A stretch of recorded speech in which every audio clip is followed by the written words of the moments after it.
늦은 오후였습니다. 작업실 안은 아직 불을 켜지 않아도 될 만큼 환했습니다. 박영란은 태블릿 화면을 멍하니 바라보고 있었습니다. 펜은 손에 쥔 채였지만 손은 한참 전부터 멈춰 있었습니다. 그때 작업실 문이 부서질 듯 두드리는 소리가 났습니다. 박영라 문 열어. 고성이었습니다. 숨부터 거칠었습니다. 신경이 바짝 곤두선 얼굴로 들어오자마자 작업실을 훑었습니다. 작업실 크기, 책상, 태블릿, 벽에 붙은 연재 일정표까지 봤습니다. 너, 2억 마련해. 너가 안 주면 난 끝이야. 박영란은 고개를 들었습니다. 놀라지 않았습니다. 결국 엄마가 자신에게 올 걸 알고 있었습니다. 어디서요? 고성이가 비웃듯 코웃음을 쳤습니다. 모른 척하지 마. 너 웹툰 그려서 돈 받잖아. 정상금 들어왔을 거 아냐. 박영란은 잠시 눈을 내렸다가 천천히 서랍을 열었습니다. 봉투 하나를 꺼냈는데 두툼하지 않았습니다. 2억에는 한참 모자라요. 고성이 눈이 봉투로 꽂혔고 손이 먼저 나갔지만 박영란은 바로 넘기지 않았습니다. 이걸로 뭘 하라는 거야. 박영란은 봉투를 책상 위에 내려놓고 고개를 들었습니다. 웹툰 정상금이에요. 이걸로 조금 버티세요. 그리고 그동안 아빠한테 용서 비세요. 고성이가 웃었습니다. 비웃음이었습니다. 내가 왜? 박진석이 지금 나한테 어떻게 했는지 알아? 아빠가 용서하면 그때 저도 엄마 용서할게요. 공기가 뚝 끊겼습니다. 고성이 눈빛이 차갑게 식었고 잠깐 말이 없었습니다. 박영란은 그 침묵을 견디지 않았고 자리에서 일어나 문 쪽으로 걸어갔습니다. 용서받기 전까지 다시는 저 찾아오지 마세요. 고성이가 한 발짝 다가왔지만 박영란은 문을 열어젖혔습니다. 나가세요. 고성이는 잠시 서 있다가 봉투를 집어든 채 아무 말 없이 돌아섰습니다. 문이 닫혔습니다. 박영란은 그 자리에 서서 한동안 움직이지 못했고 손끝이 떨렸습니다. 그리고 문에 등을 기대고 서 있다가 천천히 책상으로 돌아왔습니다. 태블릿 화면은 그대로였고 펜은 손 안에서 미세하게 떨렸습니다. 휴대폰을 집어 단축번호를 눌렀습니다. 우리 딸 무슨 일이야? 박진석의 다정한 목소리에 박영란은 숨을 삼켰습니다. 말이 목에서 걸렸지만 그래도 꺼냈습니다. 방금 엄마가 왔다 갔어요. 저 모른 척하기가 좀 그래서요. 웹툰 연재한 돈 조금 줬어요. 죄송해요, 아빠. 잠깐 정적이 흘렀습니다. 전화기 너머로 종이 넘기는 소리 같은 게 스쳤고 화를 올렸다가 끝에서 꾹 눌러 삼키는 느낌이었습니다. 내가 오늘 준 돈, 그걸로 고성이가 뭘 할지 생각하고 준 거야? 박영라가 입술을 깨물었습니다. 그래도 엄마라서 줬어요. 박진석이 한 박자 더 눌렀습니다. 목소리가 더 건조해졌습니다. 한 번만 더 도와주면 너도 집에 들어오지 마. 박영라가 눈을 크게 떴습니다. 손이 얼어붙었습니다. 아빠, 박진석이 바로 잘랐습니다. 감정으로 움직이면 끝이야. 내가 오늘 한 건 오늘로 끝내. 다음부터는 내 허락 없이 하지 마. 박영라 목이 메었습니다. 사과가 튀어나오려 했는데요. 그 말이 나오기 전에 통화가 끊겼습니다. 박영라는 꺼진 화면을 바라봤습니다. 손끝이 더 떨렸고 작업실 안 공기가 갑자기 좁아졌습니다. 회장실이었습니다. 창밖은 어둑했고 실내는 밝았습니다. 박진석은 책상 위 시계를 한번 봤습니다. 초침 소리만 들렸습니다. 폰을 들었습니다. 신호는 길지 않았습니다. 예, 회장님. 신 팀장 목소리였습니다. 박진석은 숨을 한번 고르고 말했습니다. 고성이한테 곧 연락 올 거야. 우진이 계속 찾는 척만 해. 신 팀장이 한 박자 쉬었습니다. 예, 알겠습니다. 박진석이 딱 잘랐습니다. 희망을 조금씩만 줘. 손에 닿을 듯 말 듯. 신 팀장이 말했습니다. 어디까지 가게 합니까? 박진석이 눈을 감았다 떴습니다. 지금 가진 거 다 태우게 하고 마지막엔 남의 돈까지 끌어오게 해. 신 팀장이 한 문장으로 정리했습니다. 고성이 쪽에서 전화 오면 급한 척하고 돈 얘기만 꺼내겠습니다. 박진석이 말했습니다. 우진이 찾으면 나한테 바로 보고해. 예, 알겠습니다. 뚝, 통화가 끊겼습니다. 박진석은 폰을 내려놓았습니다. 같은 시각 이상철이 AP그룹 사장실 문을 열어젖혔습니다. 뭘 못 견뎌. 두 사람 시선이 동시에 꽂혔습니다. 이지혁 얼굴에서 핏기가 빠졌습니다. 아버지. 이상철은 아들 앞까지 걸어와 멈췄습니다. 손을 뻗었습니다. 잡으려다 멈췄고 결국 이지혁 가슴팍을 움켜쥐었습니다. 지금 내가 뭘 들은 거냐? 이지혁이 말하지 못했습니다. 입술만 떨렸습니다. 죄송해요. 아버지 힘드실까 봐요. 이상철 목소리가 갈라졌습니다. 힘들면 내가 힘든 거지. 내가 혼자 끝을 정해? 이지혁이 입술을 깨물었습니다. 그냥 조용히 넘기려 했어요.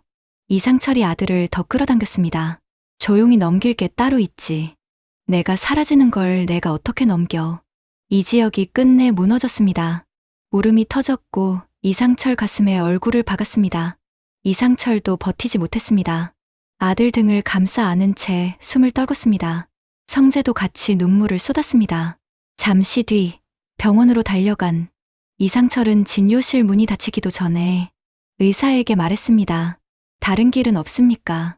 수술 말고 버티게 하는 방법이라도 뭐든. 의사가 잠깐 시선을 내렸다가 말했습니다. 지금 상태로는 이식 말고는 방법이 없습니다. 이상철 입이 벌어졌지만 소리가 안 나왔습니다. 눈만 크게 뜬 채 서 있었습니다. 고성이는 이미 영라의 작업실을 벗어나 있었습니다. 보도블록을 밟는 발걸음이 빨라졌고 숨은 거칠었지만 흐트러지지 않았습니다. 택시. 손을 뻗는 순간 멈춤은 없었습니다. 문이 열리자마자 몸을 밀어 넣었습니다.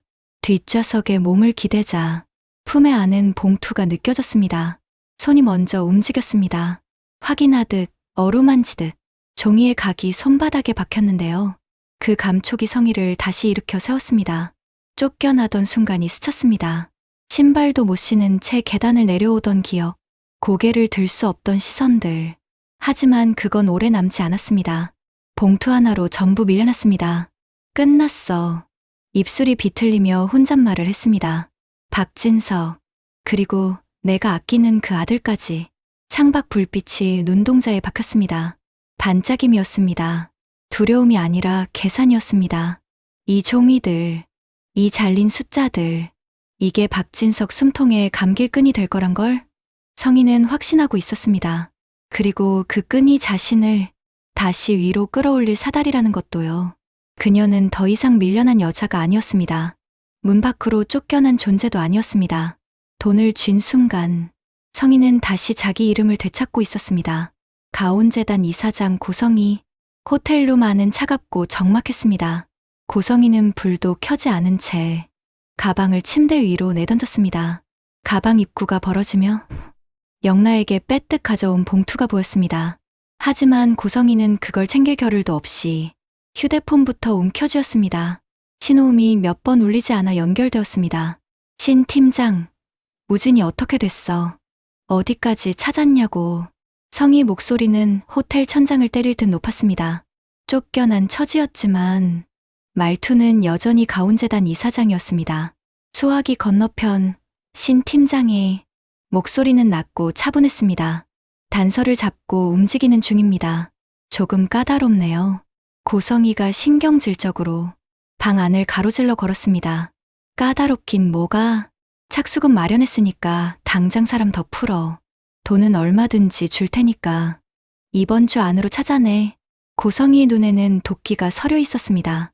그녀에게 돈은 이제 단순한 화폐가 아니라 박진석을 다시 굴복시킬 무기였습니다. 역시 이사장님이시네요. 방금 우진 군이 머물렀던 은신처를 발견했습니다. 조금만 더 밀어붙이면 손에 닿을 것 같습니다. 고성희의 숨소리가 거칠어졌습니다. 정말이야? 은신처라고? 예, 곧 소식 드리겠습니다. 뚝, 전화가 끊겼습니다. 고성희는 침대 끝에 걸터 앉았습니다. 손에 닿을 것 같다는 말이 귓가에 맴돌았습니다. 봉투 안을 확인했습니다. 턱없이 부족했습니다. 고성희는 망설임 없이 다른 번호를 눌렀습니다. 재단 후원금을 세탁할 때 알던 어둠의 통로였습니다. 나야, 가온재단 고성희. 전화기 너머로 비릿하고도 공손한 웃음소리가 들렸습니다. 아이고, 이사장님, 이 시간에 어쩐 일이십니까? 고성이는 침대 끝에 앉아 헝클어진 머리를 손으로 쓸어 넘기며 가장 우아하고 여유로운 목소리를 연기했습니다. 지금 그녀가 호텔방에 처박혀 쫓겨난 신세라는 걸 상대가 눈치채게 해서는 안 됐습니다. 별건 아니고 재단 쪽에 급하게 묶인 돈이 좀 있어서 외부 감사 기간이라 회계 맞추는 게 번거롭네. 당장 현금으로 3억 정도만 만들어놔. 최 소장이 잠시 뜸을 들였습니다. 3억이나요? 아무리 이사장님이라도 담보 없이 그 큰 돈을 당장 빼기는. 성희가 콧방귀를 뀌며 말을 가로챘습니다. 최 소장, 나 고성이야. 가온재단 이사장이 어디 도망이라도 갈까봐? 박 회장이랑 공동 명의로 된 부지도 넘치고 다음 달이면 재단 후원금만 수십억이 들어와 겨우 3억에 토다는 거야? 성희는 책상 위에 있던 메모지에 가온재단 이사장 고성이라는 직함과 이름을 정갈하게 적었습니다. 그리고 재단 인감이 찍힌 위조 서류 한 장을 겹쳐 사진을 찍었습니다. 차용증 사진 보냈으니까 확인해. 이율은 평소보다 얹어줄 테니 오늘 안으로 입금해. 박 회장 귀에 들어가게 해서 번거롭게 하지 말고 조용히 처리해. 최 소장의 목소리가 금세 비굴해졌습니다. 아이고, 당연하죠. 이사장님 성함 석자가 담보보다 확실한데 제가 실수했네요. 곧 확인하고 입금하겠습니다. 통화가 끊겼습니다. 고성이의 눈에는 이미 승리가 보이고 있었습니다. 그녀는 자신이 이사장직에서 해임되었다는 사실이 세상에 알려지기 전에 이 이름값을 마지막 한 방울까지 짜내기로 결심했습니다. 회장실이었습니다. 박진석은 찻잔을 내려놓으며 비서의 보고를 들었습니다. 사모님께서 가온재단 이사장 명의로 사채에 손을 댔습니다. 박진석의 입가가 미세하게 뒤틀렸습니다. 미소가 아니라 조소였습니다. 제 무덤을 아주 깊게 파는군. 박진석이 창밖 어둠을 응시했습니다. 자기 아들을 찾는다는 명목으로 자기 인생을 불태우고 있는 거야. 그게 얼마나 멍청한 짓인지도 모른 채 박진석은 책상 위 가족 사진에서 고성이의 얼굴만 손가락으로 툭 쳐서 엎어버렸습니다. 다음 날 아침이었습니다. 성희는 호텔 방에서 씻지도 않고 나왔습니다. 머리만 대충 묶었고 선글라스를 걸쳤습니다. 이혼 전문 변호사 사무실이었습니다. 대기실 공기가 건조했습니다. 성희는 이름을 적는 칸을 한번 쓱 보고 펜을 쥐었습니다. 손이 잠깐 떨렸는데요. 문이 열리고 성희는 안으로 들어갔습니다. 변호사가 맞은편에 앉아 있었습니다. 성희는 가방을 의자 옆에 내려놓지 않았습니다. 무릎 위에 올려두고 손으로 눌렀습니다. 성희가 먼저 말했습니다. 박진석이랑 이혼하면 내가 가져올 수 있는 몫이 어디까지야? 변호사가 성희 얼굴을 한번 보고 조용히 물었습니다. 혼인기간, 현재 재산 구조, 회사 지분, 부동산, 기본 정보가 필요합니다. 성희가 턱을 올렸습니다. 그건 내가 다 알아서 가져올게. 핵심만 말해. 내가 유리하게 끝낼 수 있어. 없어. 변호사가 말끝을 정리했습니다. 가능합니다. 다만 준비가 필요합니다. 증빙, 흐름, 명예, 시점. 그게 엮여 있습니다. 성희 눈이 가늘어졌습니다. 시간 없어. 지금부터 바로 움직일 거야. 방법만 줘. 변호사가 메모를 하듯 말을 이어갔습니다. 협의로 가는 척하면서 동시에 소송 대비를 해두는 게 안전합니다. 그리고 대외적으로는 감정 싸움처럼 보이면 불리합니다. 성희가 코웃음을 쳤습니다. 감정 싸움. 내가 왜? 성희는 가방을 열어 파우치를 꺼냈습니다. 테이블 위에 툭 올렸습니다. 이걸로 시작해. 지금 당장. 변호사가 파우치를 보지 않으려는 듯 시선을 살짝 피했다가 다시 성희를 봤습니다. 착수 비용은 가능하지만 정식 위임은 절차가 있습니다. 성희가 목소리를 낮췄습니다. 절차 같은 말 하지 마. 내가 원하는 건 결과야. 박진석 돈. 그거 내 손에 오게 해. 변호사가 짧게 고개를 끄덕였습니다. 그 방향으로 설계하겠습니다. 다만 밖에서는 조용히 움직이셔야 합니다. 성희가 자리에서 일어났습니다. 가방을 들었습니다. 박진석이랑 재산 분할 제대로 성공하면 10억 추가로 줄게. 문을 열고 나가려는 순간이었습니다.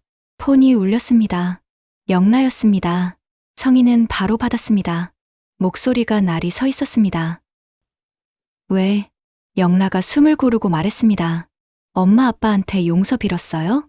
성희 눈썹이 확 올라갔습니다. 복도에서 걸음을 멈췄습니다. 성희가 낮게 빠르게 말했습니다. 너 지금 그 얘기하려고 전화했어? 영라가 대답하려 했는데요. 성희가 먼저 밀어붙였습니다. 내 아빠는 날 모른다더라. 내가 빌어? 내가 왜 빌어? 영라가 조용히 말했습니다. 엄마가 먼저. 성희가 신경질적으로 끊었습니다. 됐어. 다신 이런 걸로 전화하지 마. 성희는 통화를 끊었습니다. 손이 폰을 꽉 쥐었습니다. 성희는 다시 문을 열고 나갔습니다. 엘리베이터 버튼을 눌렀습니다. 숫자가 내려오는 동안 성희는 한 번도 고개를 들지 않았습니다. 엘리베이터 문이 닫히자마자 성희는 휴대폰을 꺼내 신 팀장의 번호를 눌렀습니다. 받자마자 성희의 날선 목소리가 좁은 공간을 때렸습니다. 왜 이렇게 오래 걸려? 지금 나랑 장난해? 신 팀장은 바로 대답하지 않았습니다. 그 짧은 침묵이 성희의 신경을 긁었습니다. 마침내 들려온 신 팀장의 목소리는 낮고 건조했습니다. 한우진 씨 위치 거의 잡았습니다. 사진도 확보했고요. 그런데 지금 보내드리면 이 사장님이 앞뒤 안 가리고 바로 현장으로 튀어오실 것 같아서요. 성희가 코웃음을 쳤습니다. 그게 왜 문제야? 위치 알았으면 당장 보내. 지금 확인할 게 하나 더 남았습니다. 현장에 깔린 애들이 입을 안 떼네요. 그쪽 애들이 위험수당으로 비용을 더 요구합니다. 성희의 미간이 일그러졌습니다. 얼마? 지금까지 들어간 거 말고 5천만 더 주셔야 움직이겠답니다. 성희는 숨을 들이켰다가 내뱉었습니다. 엘리베이터가 1층에 멈췄지만 그녀는 내리지 않았습니다. 5천 주면 사진이랑 위치 바로 오는 거지? 예, 더는 미루지 않겠습니다. 성희가 이를 악물었습니다. 너 지금 나 시험하는 거면 나한테 잘못 걸린 거야. 그래서 말씀드리는 겁니다. 여기까지 오신 거 헛걸음 안 되게 하려고요. 계좌 찍어. 통화가 끊겼습니다. 성희는 가방을 열어 영라에게서 가져온 봉투와 사채로 빌린 돈을 확인했습니다. 턱없이 부족했습니다. 3천이 더 필요했습니다. 그녀는 잠시 눈을 감았다가 조금 전 돈을 빌려준 사채업자 최 소장에게 다시 전화를 걸었습니다. 신호음이 가고 최 소장의 비릿한 목소리가 들렸습니다. 아이고, 이 사장님, 방금 입금해 드렸는데 무슨 일이십니까? 성희는 목소리에 힘을 주었습니다. 지금 자신이 쫓겨난 신세라는 걸 들키면 이 판은 끝이었습니다. 그녀는 가장 오만하고 당당한 톤으로 연기를 시작했습니다. 최 소장, 나야. 방금 확인해 보니 재단 쪽 결제 라인에 착오가 좀 있었네. 당장 내일 오전까지 메워야 할 비자금이 조금 더 커서 말이야. 3천만 더 만들어놔. 최 소장이 헛기침을 하며 난처한 기색을 내비쳤습니다. 이 사장님, 아무리 이 사장님 성함이라도 하루에 2번씩이나 담보 없이 빼는 건 저희도 리스크가 큽니다. 성희의 눈에 도끼가 서렸습니다. 그녀는 차갑게 말을 가로챘습니다. 최 소장, 자네 지금 나랑 거래 안 하겠다는 거야? 내가 고작 3천만 원 때문에 당신한테 2번 전화하게 만들어? 내가 지금 박 회장 비자금 관리하느라 조용히 움직이는 거 몰라? 성희는 한 발 더 나아갔습니다. 당신 그동안 우리 재단 뒷돈 만지면서 세탁한 거 내가 중간에서 눈 감아주고 있으니까 무사한 거야. 지금 이 전화 끊고 내가 박 회장한테 최 소장이 협조를 안 해서 일이 틀어졌다고 한마디만 해봐. 당신 그 바닥에서 내일부터 얼굴 못 들고 다녀. 내 말 알아들어? 최 소장은 고성희가 여전히 박 회장의 신뢰를 받는 안 사람이자 실세라고 믿을 수밖에 없었습니다. 아이고, 이 사장님, 제가 신뢰를 범했습니다. 당연히 해드려야죠. 지금 바로 입금하겠습니다. 통화가 끊기자 성희는 거칠게 숨을 몰아쉬었습니다. 잠시 후 입금 알림음이 울렸습니다. 성희는 망설임 없이 신 팀장에게 5천만 원을 송금했습니다. 입금했다. 지금 당장 사진 보내. 신 팀장에게서 메시지가 왔습니다. 사진 한 장, 주소 한 줄. 고성이는 화면을 한번 훑고 바로 택시를 잡았습니다. 고성이는 뒷좌석에 타자마자 기사에게 폰 화면을 내밀었습니다. 지금 당장 가요. 요금은 3배로 쳐줄 테니까 빨리 가요. 차가 움직이자 고성이는 폰을 놓지 않았습니다. 사진을 확대했다 줄였다 했는데요. 결정적인 건 얼굴이 아니라 배경이었습니다. 모텔 간판, 골목 끝, 파란 번호판 차량. 고성이는 혼잣말을 짧게 뱉었습니다. 이번엔 끝이야. 고속도로로 올라탔습니다. 차 안 공기가 답답해졌습니다. 에어컨 바람이 나와도 목이 말랐습니다. 고성이는 창밖을 보지 않았습니다. 창밖은 의미가 없었습니다. 그때 전화가 울렸습니다. 최 소장이었습니다. 고성이는 바로 받았습니다. 왜? 최 소장이 평소보다 조심스럽게 말했습니다. 이사장님, 재단 쪽에 무슨 문제 생긴 겁니까? 고성이 눈이 가늘어졌습니다. 문제? 무슨 문제? 최 소장이 말을 아꼈습니다.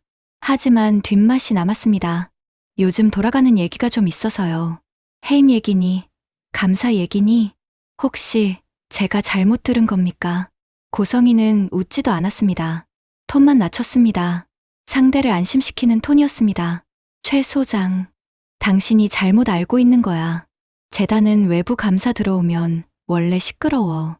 그걸로 흔들릴 급이 아니고. 최 소장이 바로 비위 맞추듯 웃었습니다. 예, 제가 괜한 소리를 했네요. 이사장님, 고성이가 한 문장만 남겼습니다. 전화하지 마. 내가 연락할 때만 받아. 뚝 끊었습니다. 고성이는 폰을 내려놓고 창밖을 봤습니다. 부산 표지판이 보였습니다. 그 글자가 눈에 박혔는데요. 그 순간 심장이 더 빨라졌습니다. 택시는 골목으로 들어갔습니다. 길이 좁아졌고 가로등이 듬성듬성했습니다. 손님 목적지에 도착했습니다. 택시가 멈췄습니다. 고성이는 돈을 던지듯 내고 내렸습니다. 문을 닫는 소리가 골목에 울렸습니다. 주소지 앞이었습니다. 낡은 건물, 밝지 않은 간판, 문은 닫혀 있었습니다. 고성이는 문고리에 손을 얹었습니다. 손바닥이 차가워졌습니다. 사진 속 배경이랑 맞았습니다. 그때였습니다. 고성이 씨, 익숙하고 차가운 목소리였습니다. 고성이는 손을 떼지 못한 채 고개만 돌렸습니다. 빛을 등지고 서 있는 실루엣, 박진석이었습니다. 그의 옆에는 경찰관들이 서 있었고 정장을 입은 변호사들이 서 있었습니다. 고성이 목소리가 갈라졌습니다. 박진석, 내가 여기 왜 있어? 우리 우진이는? 박진석이 천천히 다가왔습니다. 발치에 종이 뭉치를 던졌습니다. 바닥에 흩어진 종이들, 가짜 차용증, 위조된 재단인감, 오늘 성희 손에서 나온 것들이었습니다. 박진석이 말했습니다. 우진이는 이미 보름 전에 내가 해외에 연수 보냈어. 고성의 얼굴에서 핏기가 빠졌습니다. 입술이 열린 채로 굳었습니다. 너 날 속인 거야? 감히 나한테. 박진석이 눈을 깜빡이지 않고 받았습니다.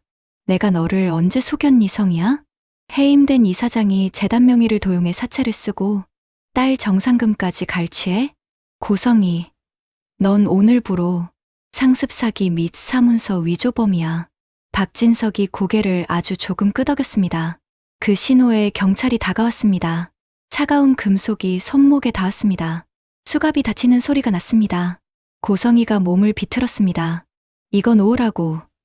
내가 누군지 알아? 나 가온재단 고성이야. 박진석, 이 나쁜 자식아. 고성이는 소리를 질렀습니다. 목소리가 골목 벽에 부딪혔습니다. 하지만 아무것도 흔들리지 않았습니다. 경찰차 경광등이 켜졌습니다. 빨간 빛이 고성이 얼굴 위를 훑고 지나갔습니다. 그 빛 속에서 고성이의 이름값이 납작하게 눌렸습니다. 멀리 차 한 대가 서 있었습니다. 운전석에 박영라가 있었습니다. 핸들을 쥔 손이 하얗게 변했습니다. 고개는 들지 못했습니다. 이지혁은 아버지 이상철이 붙잡은 그 손을 끝까지 놓지 않을 수 있을까요? 부산 골목에서 수갑이 채워진 고성이는 이제 누구의 이름으로도 빠져나올 수 없는 상황에서 마지막으로 어떤 선택을 하게 될까요? 댓글로 여러분의 의견을 남겨주세요. 구독과 좋아요는 다음 영상을 만드는데 큰 힘이 됩니다. 지금까지 화려한 날들이었습니다. 감사합니다.